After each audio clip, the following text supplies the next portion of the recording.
This video will show you how to use Microsoft's registry editor, Regedit, to manage the registry on your system. First of all, click the Start button on your Start menu. Then click the Run option. If you don't have the Run option, do an internet search to see how to enable it on your Start menu. By clicking Run, you'll get a window in which you can type in the name of the program you want to start.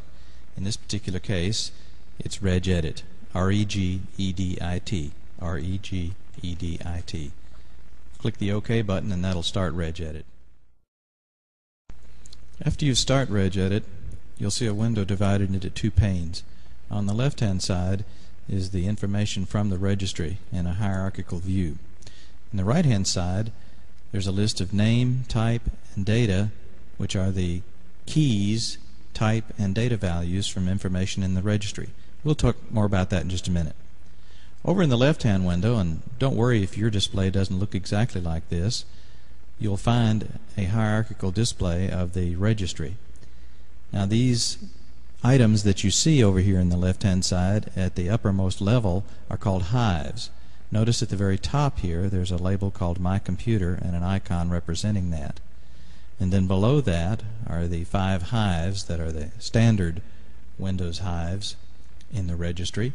And then next to those you see folder icons with a plus sign next to that.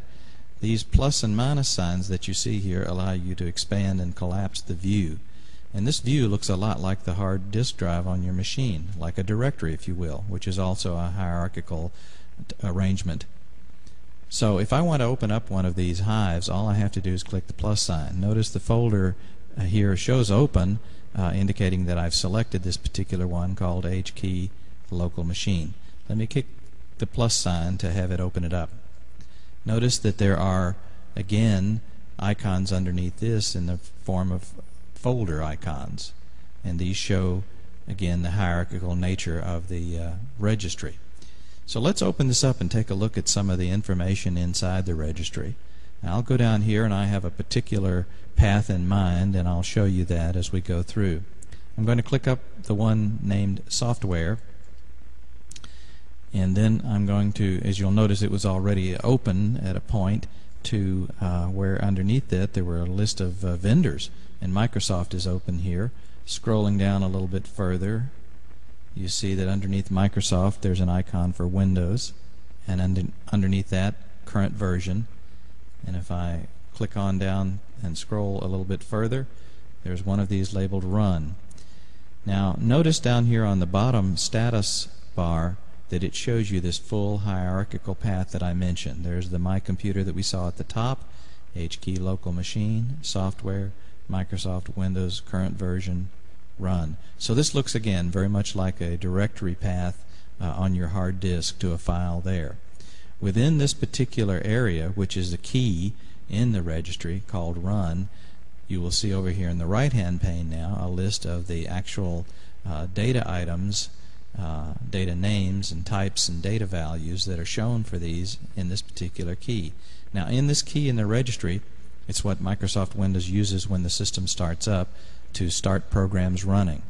And in this particular case, these are ones that will run at startup time. Malicious programs, viruses, spyware, adware occasionally put information in here so that they can start up and run and do their evil deeds on your system. But there are program entries in here, of course, for legitimate programs on your machine as it runs. Here's one for my sound card, and so on and so forth. Here's another one that is a legitimate program, but it's one that does not have to be in here. This one, which if you look over in here you see it refers to Qt task, actually refers to a program from Apple called QuickTime. This particular program runs because Apple wants to check for updates every time my system starts up. Well, this is unnecessary, and this little program that runs to monitor for updates takes resources and memory. So I'm going to delete this. Now I guess here's where the big warning comes in. Notice I'm deleting this, but I know what it is, and I've deleted it from the registry.